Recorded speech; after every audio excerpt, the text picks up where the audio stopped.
fine with our start? Thank you. So our first item is public comment. So we have one speaker. Daniela? Yes. Do I need to go there or can talk Yes. here? Okay, all right.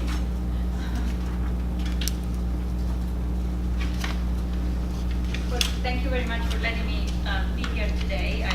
My name is Daniela Grigioni, and I am the Executive Director of After School Stars DC.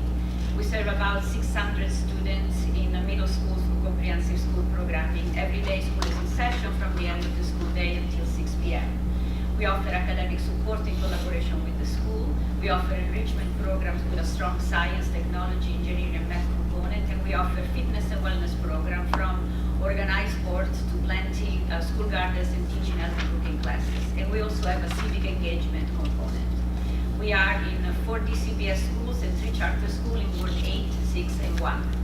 I want to bring up to the Commission the issue of security costs charged to my organization. For the first time in 5 years of activity with DCPS, and with a full change in direction in terms of understanding how to partner with community-based organizations, we have been charged almost $50,000 in security services to operate in 2 schools. Stuart Hobson in Ward 6, where we serve 120 students daily, and Johnson Middle School in Ward 8, where we are slated to serve 50 students. We have been at Stuart Hobson for 4 years, and we opened Johnson in February. We never paid for security schools in those schools or anywhere else. The change, if this is a change, was never announced. We just got a bill. And this is devastating for our program. I'm working with the Office of Family and Public Engagement in DCPS in resolving this issue. There is obviously goodwill, but no stated timeline, and there is a stated possibility that we will have to pay almost $50,000 for the privilege of offering free programming to their students. To offer context, both schools are funded by an extremely competitive grant, the 21st Century grant. And we were fortunate to get it, but we also work extremely hard in writing that application, and it is based on our really good work done at the school. The funding for the 2 schools combined is probably $160,000, and we're asked to take $50,000 out of that. Such reallocation of funding calls for an amendment of the very scope of the grant, as the cuts would be so deep, and OST doesn't look very favorably on such requests. I am not exaggerating by saying that the grant itself could be in danger, and such things simply break an organization's financial back. Most disturbing is the conversation that I had with the Department of General Services, which in addition to highlighting a profound miscommunication issue between 2 DC government agencies, also provided me with a piece of terrifying news. I was told that DC Public School told the Department of General Services that providers working in schools where security is in place for athletic program cannot ride on that security. Rather, they have to pay for their own. Please understand I have no first stand on this conversation or such provision. But if this is true, this is a complete reversal of what has been in place before for many years, and of the only contribution DCPS makes to providers that offer free services to their kids. They provide space to work in schools and security services. This also indicates a reversal of any decent concept of partnership, as the construct at this point is not how can we work together for the goods of the kids, rather is what can we get out of this provider as much as we can, even though they're bringing dollars to the schools. I felt compelled to bring this up to the Commission, as I may not be the only one in this situation. I am asking the Commission to investigate this issue and to get to the bottom of this. Even recognizing that the CPS is well-intentioned and the partnership office is as surprised as I am at this turn of event, still there is so much at stake, and the relationships between CBOs and the school system need to be clarified once and for all. None of us, going forward, can afford to raise funding to run the program and also to pay for the CPS security. Thank you. Thank you for your testimony. Does anyone have any questions? Yeah, thank you. So you're being told that you need to pay this for Stuart Hobson and Johnson, but not for the other 2. The other 2 schools, we are at Hart and Lecky, and they are on the list of schools that are with the Office of Out-of-School Time Programs. Because they have a big grant and they provide services there, then, there is security.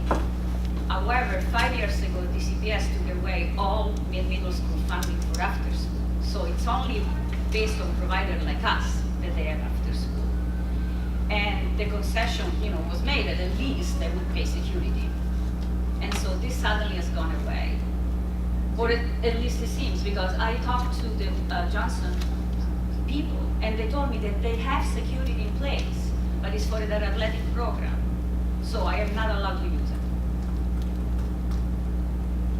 I would also it's not a question, but to add to it, DGS has also recently changed the insurance requirements, which cost money to the nonprofits as well. So again, all of this was done without communicating it to anyone, without seeking any input in the process. So we are facing something similar. Our numbers aren't as big, because I think we don't operate in middle schools, and maybe that's a specifically bad area to be right now. It is. But in the last 3 years, the umbrella coverage requirement for operating in DCPS schools has grown from an aggregate $2 million to $5 million, and different coverages are being required, including we have to have coverage for automobiles when we don't transport kids. And that's all being done without announcement and without any conversation. And unfortunately, this is a very inflexible grant, and Valerie here can tell you about that grant. I can't take $50,000 out of the 21st century grant. I will literally have to go back and tell OSI, can I change the scope of the grant, which is a big no-no.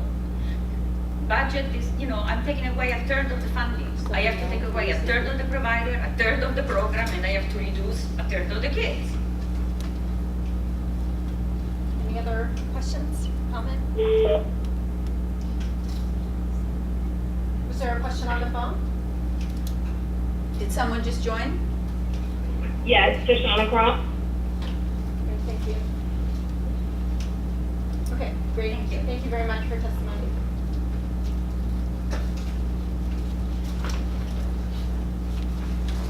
Okay, so the next item of business is roll call attendance. And so do I need to read out the names? Or can we just read out the names? Yeah. All right. So Tarchana Crump, just joined by phone. Vanessa Girardot, not sure if I'm pronouncing her name correctly. Councilmember David Grosso or Darby Hickey. Present. Cheryl Hamilton. I'm sorry? I'm here for Cheryl. Oh, you're here for sure. Oh, okay. Mark Hecker. Here. Trayvon Kinney. Jeanette Kolak. I'm not really sure if I'm pronouncing her name correctly. She has resigned from the commission. She has moved to another community. Oh, and I do have to announce, okay, Bernell Holland is excused. Lisa McNeil. Here. Giselle O'Neill. Walter Peacock. Heather Peeler, present. Anisha Rashid. Here. Maggie Ryden. Here. Margaret Siegel. Excused. Aurora Steinley. Here. And Mila Yoga. Here.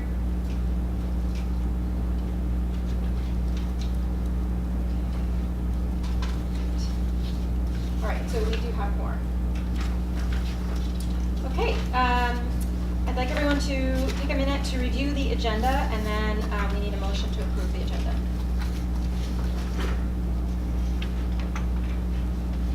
I'll move to approve. I'll second it. Great. Any discussion about the agenda? Okay, to vote to approve the agenda, please say aye. Aye. Those opposed, please say aye. Those abstaining, please say aye. And the motion carries with unanimous approval. Okay, the next item of business is the approval of the minutes. So there was a draft that was provided in advance, and there's a copy here. So are there any changes that we need to make to the minutes?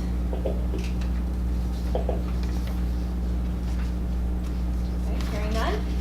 Is there a motion to approve the minutes? Motion to approve. Okay, so those who vote to approve the minutes, please say aye. Aye. Those opposed to the minutes, please say aye. And vote to abstain, please say aye. Aye. I was also abstaining, so is that still good enough for? All right, so the motion carries.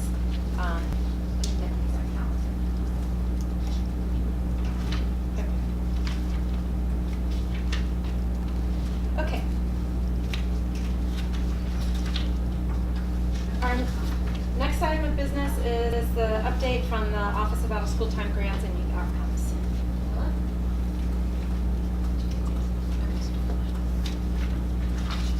So the update is related to the school year, fiscal year 19 out-of-school time grants.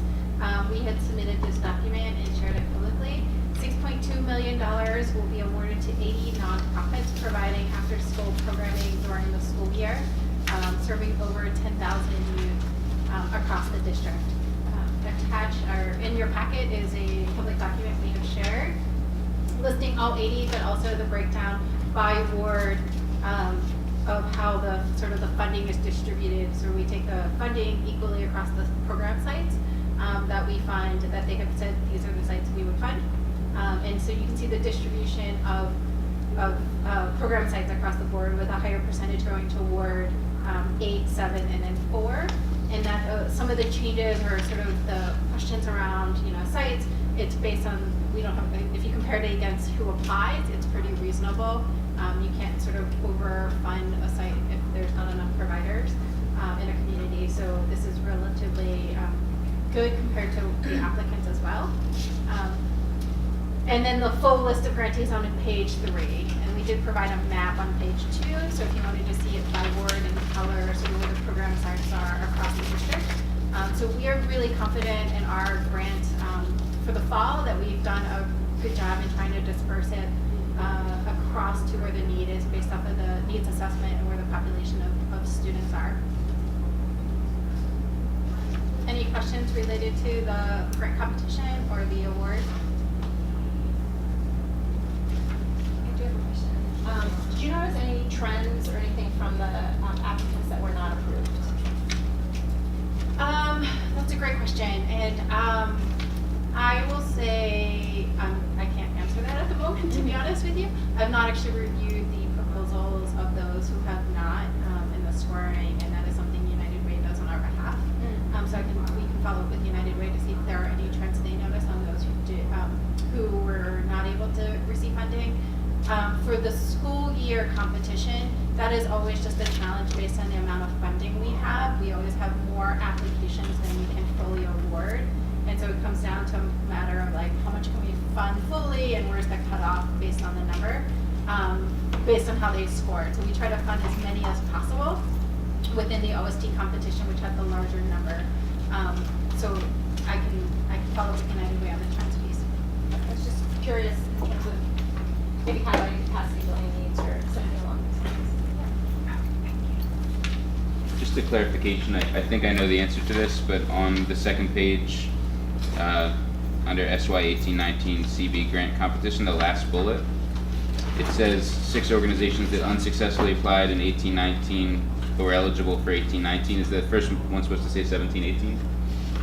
No, so those, because we had limited the organizations who could to apply for one competition, either the community-based or the larger competition or the Okay, OST. I get it. And so what we did was those who met the qualification for community-based in terms of their budget, So you move them to a different pool.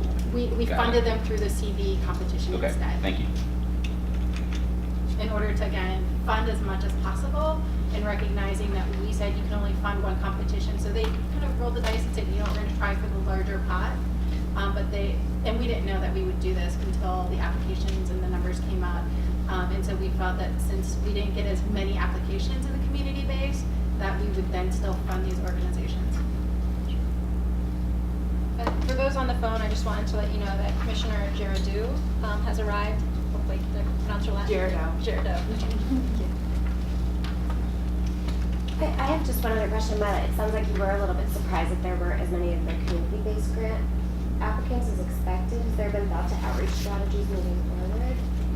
Yeah, so we definitely will look at outreach. We also would like to talk to those who applied for the community-based and just see what the thought process was around why they might have applied for one bucket or the other.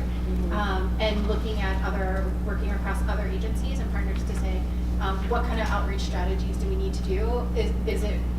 Are we not reaching the right organizations? We're looking at the list of who applied. We definitely had new applicants in both competitions, which was a good sign. But there may be more and we're just not doing the right outreach. So it's something we'll look at. Cool.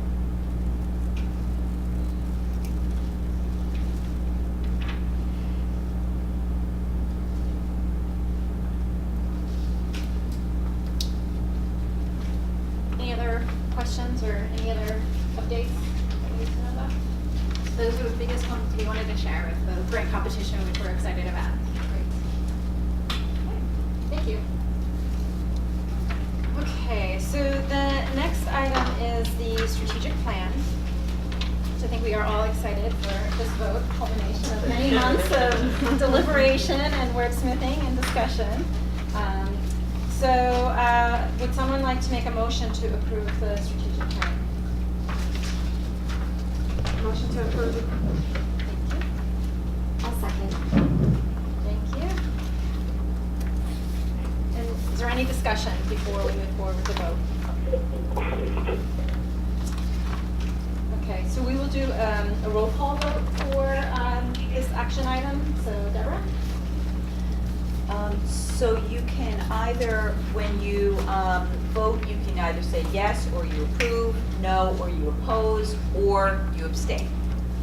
Commissioner Crump?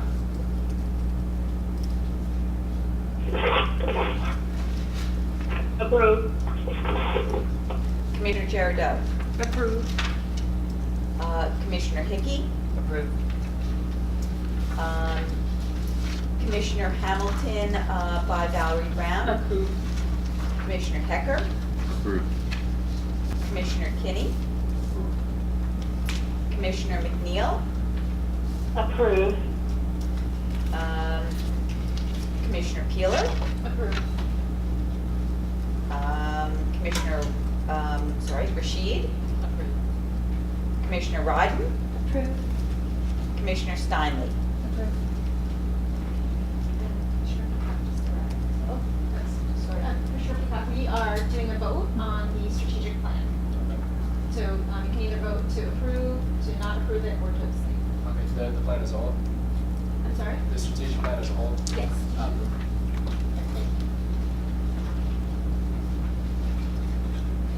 All right, the strategic plan is approved and will be adopted by the commission.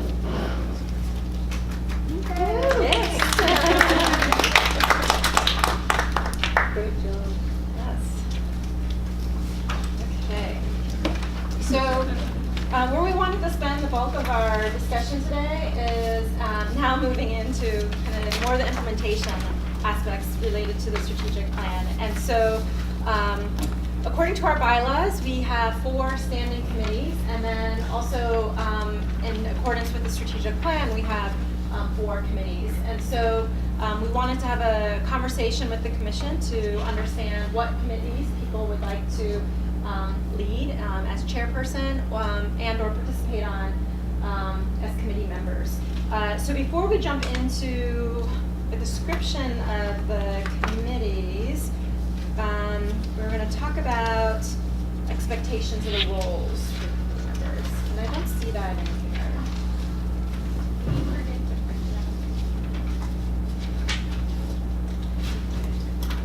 Can we pull it up on the screen?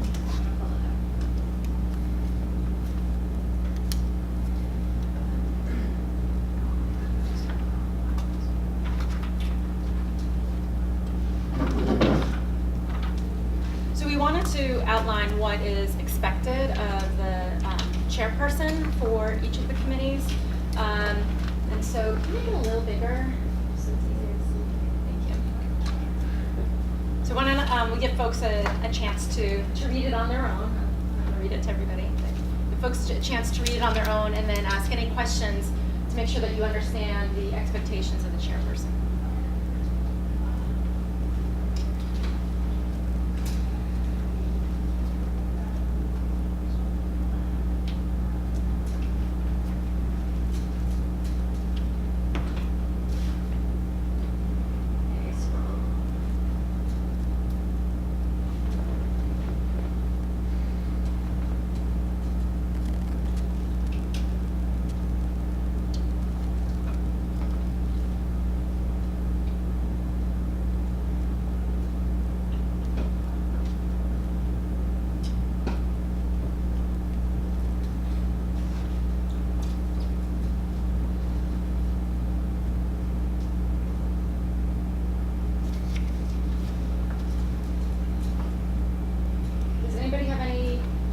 Questions or comments on expectations for the role of the chairperson?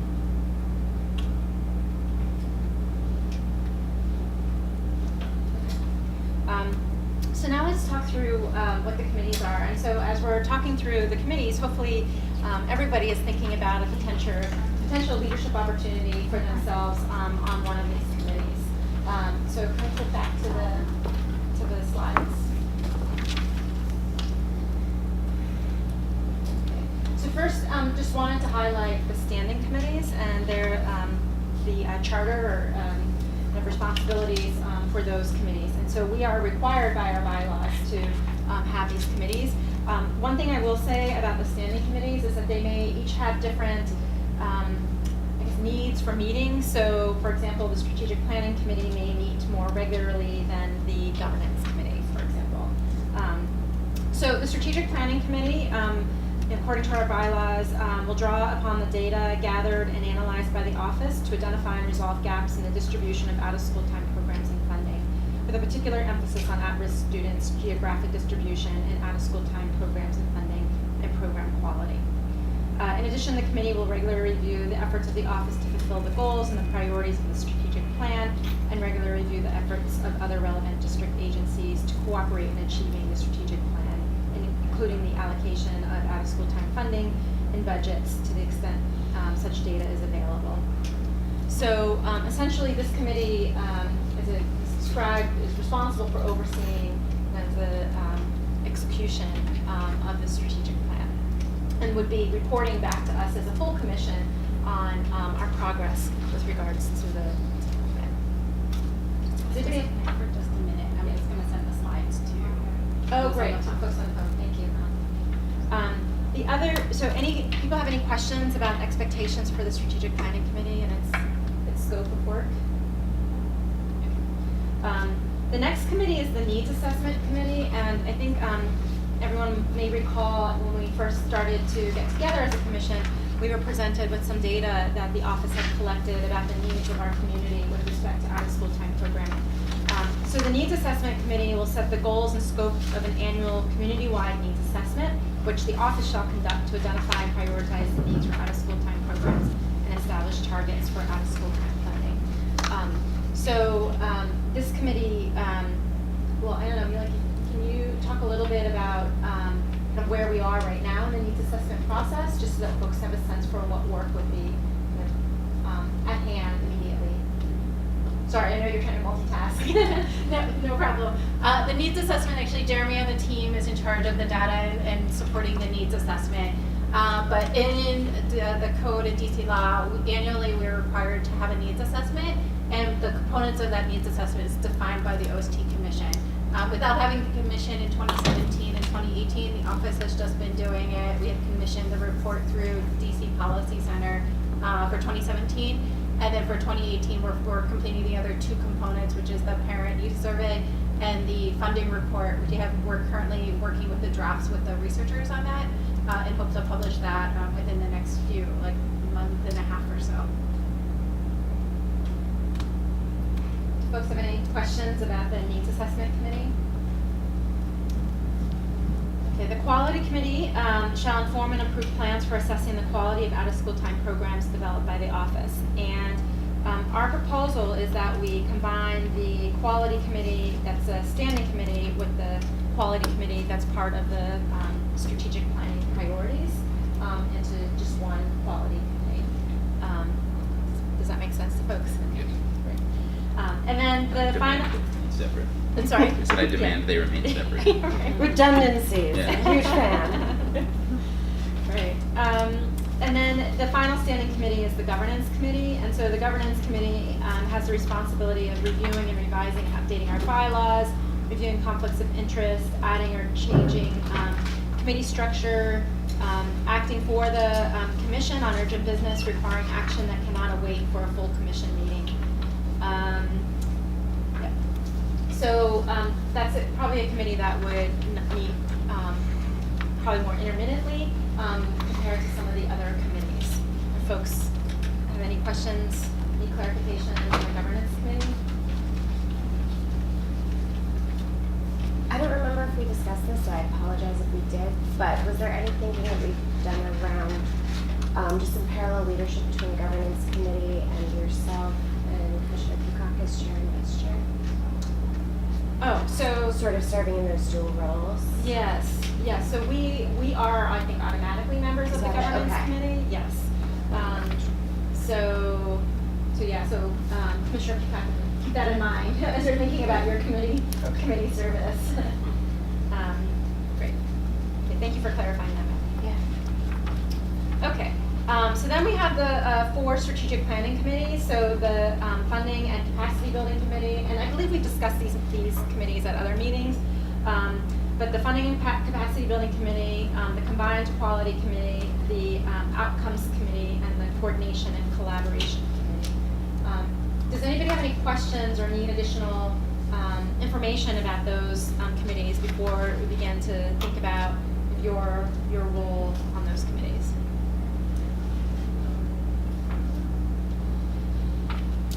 Okay.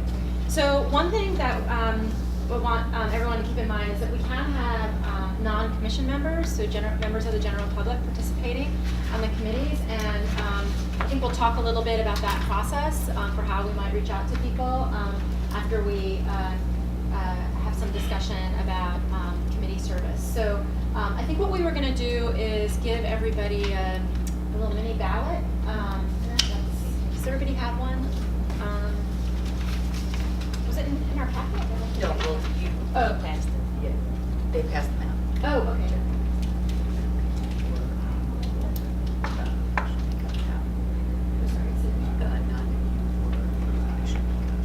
Make the final decision. Okay. So what we would like everybody to do is on the form, please indicate what your interest is and your interest in serving, particularly as a chairperson of the committee or as just a member of the committee. One thing to keep in mind is we may be ambitious in our interests and desire to serve the commission, and so these will require some time commitment. We do anticipate making some adjustments to the commission's meeting schedule in 2019, so moving away from every month to allow more time and opportunity for committee work. But I do want to have everybody keep that in mind. And for the folks on the phone, do we email it? Okay, great. Okay, so if everyone can just submit those forms into Neela, and then Walter and I think have the authority to appoint people to the committees and to appoint chair people. So we will review the ballots and make appointments as appropriate. And we'll also, don't worry, we're soliciting interest from people who are not here, so it is not just on those of us who are here to populate the committees.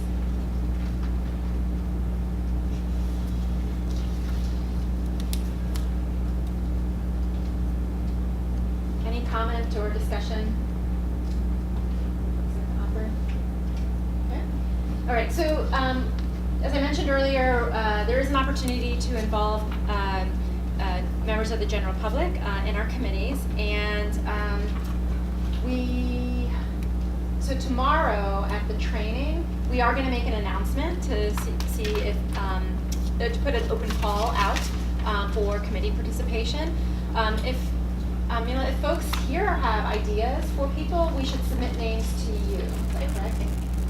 And if you have ideas around people who would be great committee members, if you could indicate which committee, obviously, you think that they would be appropriate for.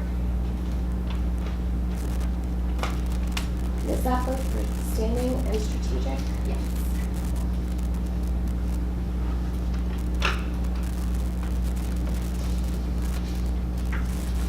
And the appointments of members of the general public would also be made by myself and Commissioner McCarthy.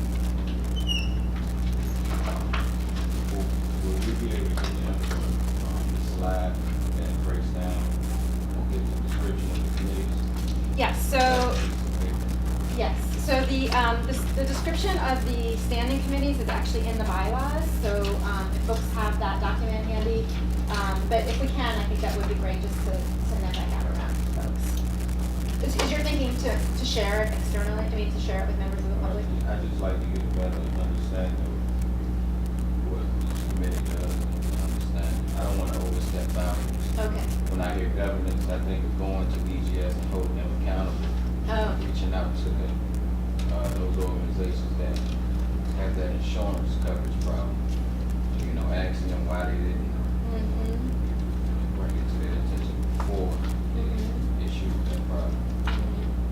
And I wouldn't want to do that if that wasn't our main goal.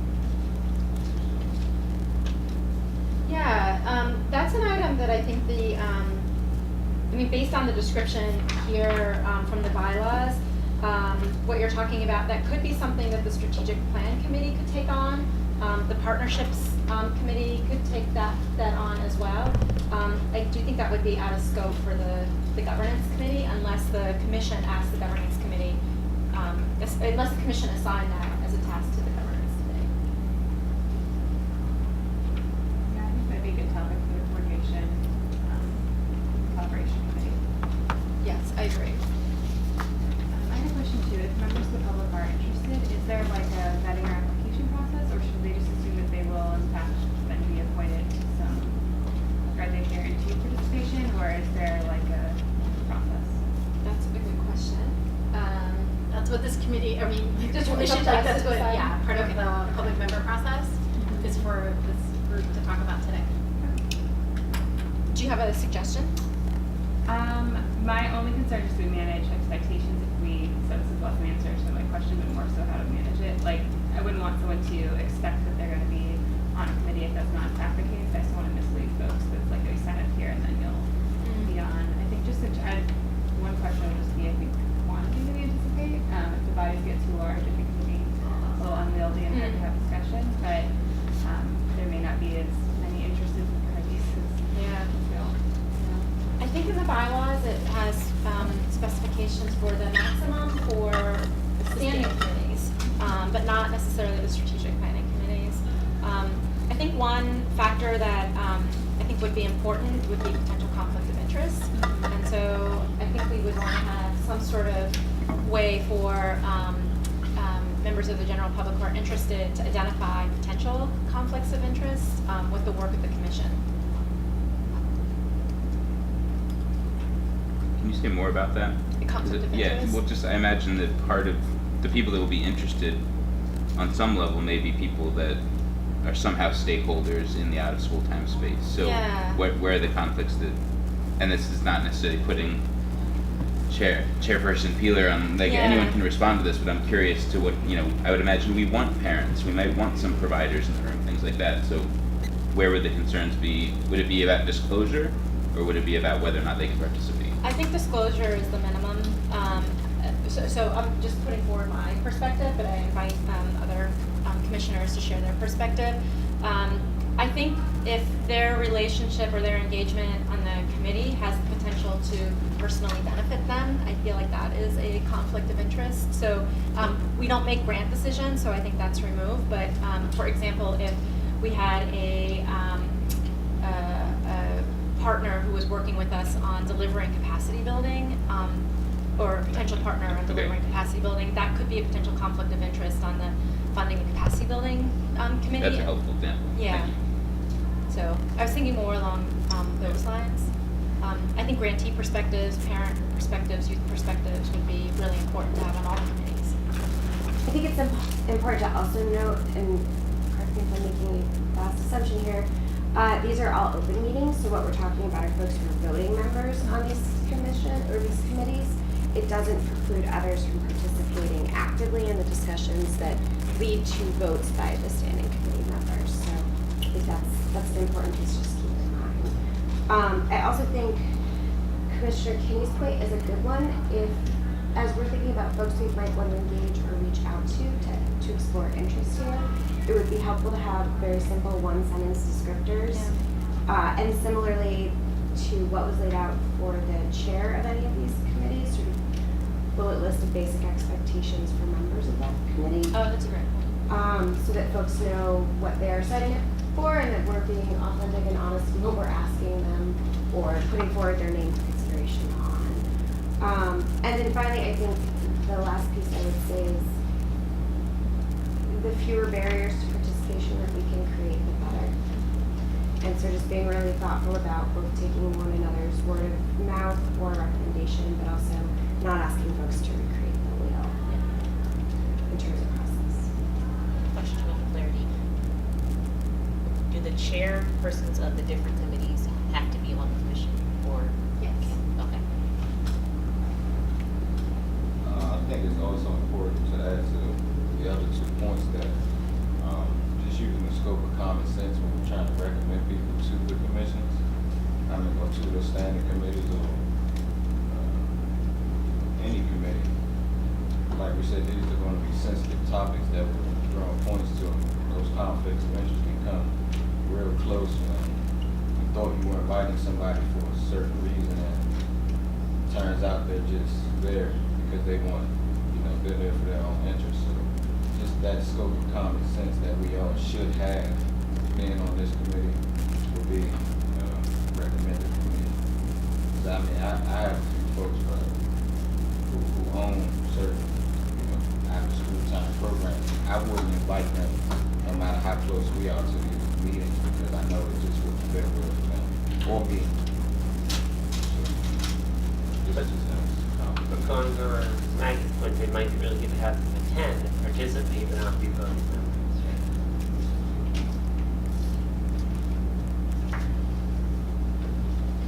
I think the final piece I would just say, as we're all thinking broadly about recruitment here and on-board development recruitment, is these are also folks who would maybe want to think about cultivating for future seats at this table. And that could be a really good guiding question as we're thinking about who we're reaching out to or exploring this with. That could be a great chance to start to weigh in. And then as we all roll off, create a new leadership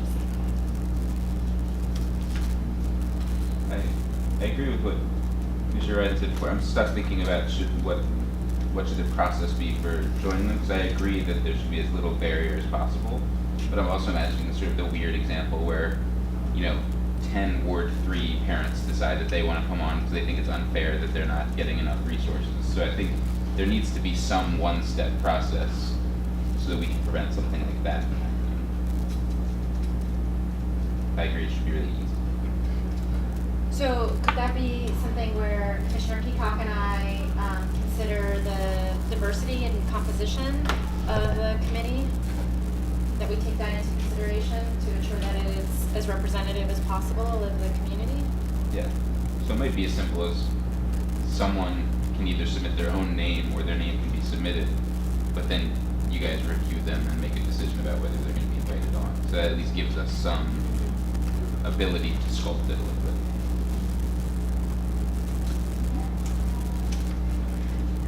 Hi, I have a question as well. Can Yes. everybody hear me? Yes, you can. Okay, awesome. So, I don't know if I missed this, but how are the committee members chosen? Are they going to be chosen by our chair?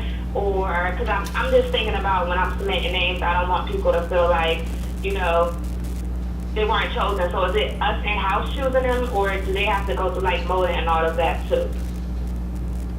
No, it's just Commissioner Peacock and myself who would make Okay, awesome. who would make the assignment to the committee. Okay. Will there be an application for you to have some background expertise of the person serving? Definitely some type of questionnaire Of course. of how we went through, of why do you wanna do this, just simple questions of, are you a parent of a student in DC? Just to see how many parents you're getting, or just some basic questions to kind of gauge their level of involvement, so you can see the diversity of the participants. Definitely think some type of questionnaire. So we could ask, so just to play off of that a little bit, so basic questions would be maybe what ward people live in. What would be If they have the background in terms of children. expertise as it relates to others? Or we could ask generically what expertise they might bring to the committee. Yeah, what perspective would you like to bring? Could be a drop down, Yeah. like parent, educator, provider. And as well, and then you can let people select multiple. It's weird because I feel like it's gonna be hard to determine who's actually been authentic in what they're saying on the application based, in reference to if they were actually coming in person as if you were giving them an interview. Because we could, like Mark, right? Like Mark said, we could have 10 parents from Ward 3 who really don't need the funding, but they probably wanted to increase whatever part of their program. But then you could have another instance where it's people from Ward 8 who actually got the funding coming in, and then another side of Ward 8 people coming in who didn't get the funding. So how are we going to be able to determine who's been authentic with the application? I think it would have to be a way where we actually meet these people to understand that they're not just coming in based on their own interests. Because it's really going to be hard to determine if people really are joining the committee for the community as a whole.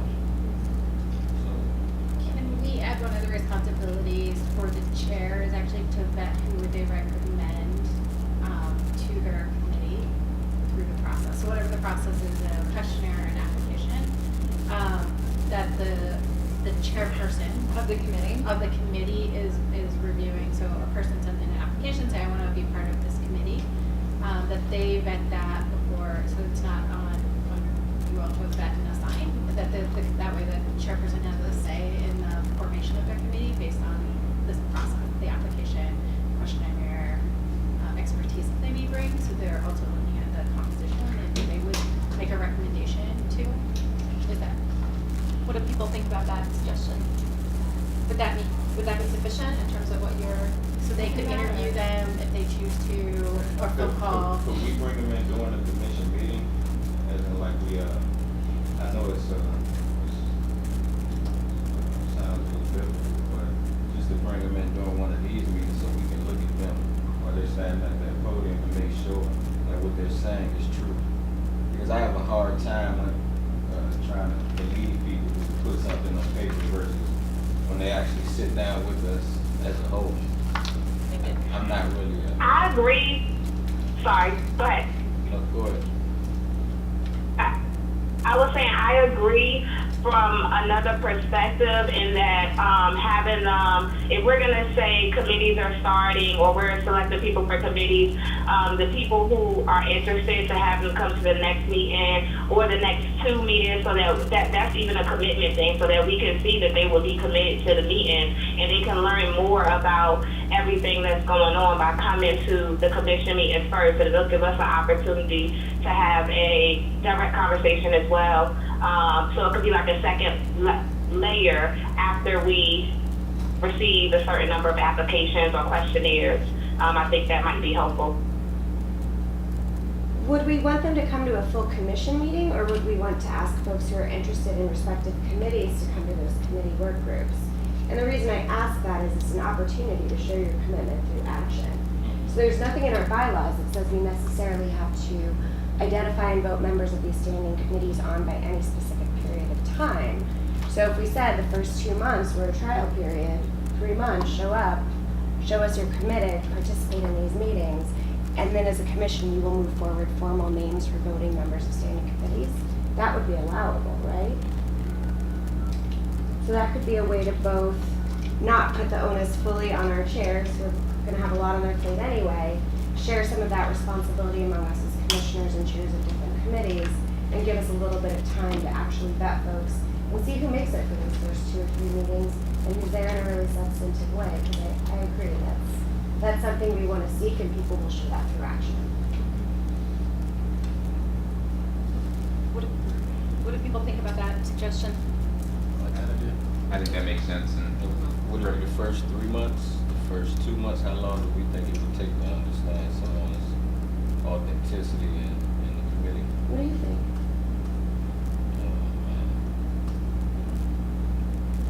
I'm not really a trusting person off first sight, but I would say 3 months. 3 months is fine. Is it months or meetings? Or meetings, I would, yeah. it would have to be meetings. Unless you all would like me to vet them. we're not gonna have any members. Yeah. You could be the screening committee. And while it is important for us to have real good vetting process, we shouldn't make it so tedious that we meet up with people because of, so many other factors involved. Because by not showing up is not part of it, just but it's timing is also important. So we need to look at all that, those other factors.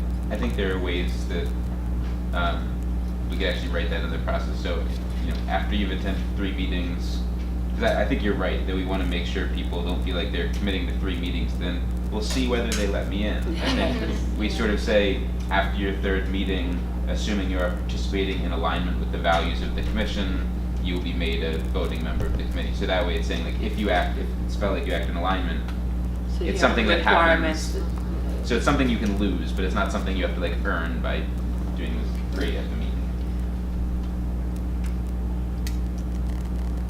How does it, does anyone know how it works in the other commissions and subcommittees? I do. Messily. So the Interagency Council, they only included voting members of standing committees in the last 3 years. And it was largely based, those voting members come up every 1 or 2 years. And it's based on the recommendations of the chairs of standing committees. So it's a very similar process. And I think they wish they'd done it sooner, but by starting years into process, it did give them a sense of who was at the table and who was going to keep coming in a productive way to those conversations. But it's usually 1 or 2 year terms of appointment based on chair.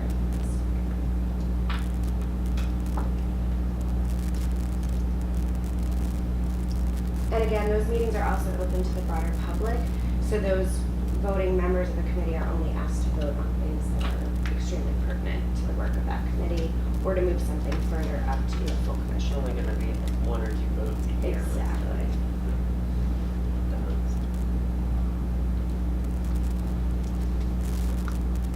And I'm assuming, I'm not sure if it's specified in the bylaws, does the chairperson of the committee also have the authority to ask somebody to step off the committee? What is the process for that? I don't know if that's in the bylaws or not. And I don't know, but I can check. So that might be something we want to also just clarify. I don't know if that's come up at all. And we can put that in the description then for the Yeah. chair is the removal of committee members. Yeah. Let's vet them thoroughly so we won't have to. Yes, exactly. Agreed. Any other considerations for the process?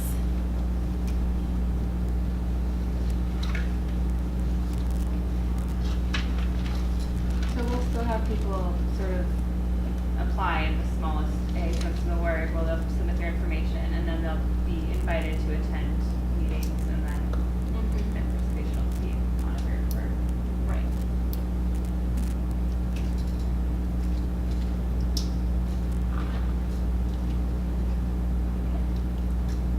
Great. Is there anything else related to the committees that we needed to discuss tonight? So I just want to clarify this process though from here. So everybody submitted their preferences.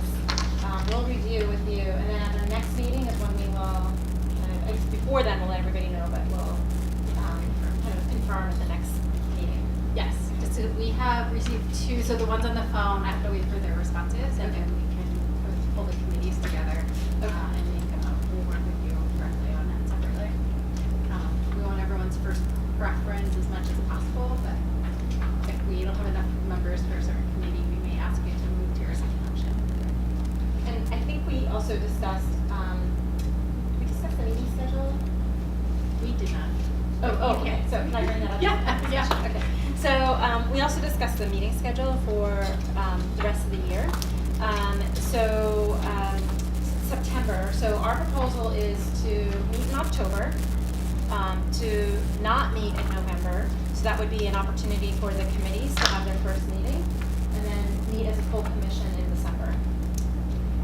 And then I think the December meeting is when we would also decide on the schedule for 2019. Does that make sense to everybody? Yeah.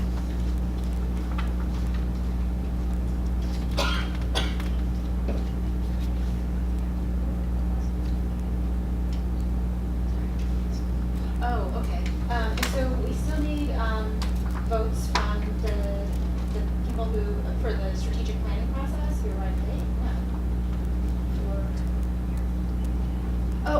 For the people who have not attended. We have quorum, does it matter? Or does the strategic planning I'm not need sure to what be the question is. unanimously approved? Oh, yeah, okay, I'm sorry. So Deborah was asking about the people who are not here, how we will garner their input for the committees, and yes, we're gonna. We've already collected from those who previously said they would not be here. So I've already heard from Commissioner Holland and Commissioner Siegel. And then I will email Commissioner Crump and McNeil the form to collect their responses, which is why we're not making that decision today at the table, is because there's a couple commissioners still that I just need to collect their responses from to put the spreadsheet together, and then Commissioner Chairperson Peeler can take a look at it and start to make assignments by the next commission meeting. All right, unless there's any other business to discuss, is there a motion for adjournment? This is awesome. So is that a motion or just a comment? But I'll move as well unless.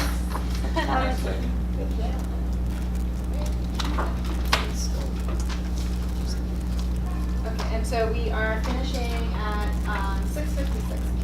It was our fastest meeting. The goal was to approve that strategic plan. Yes.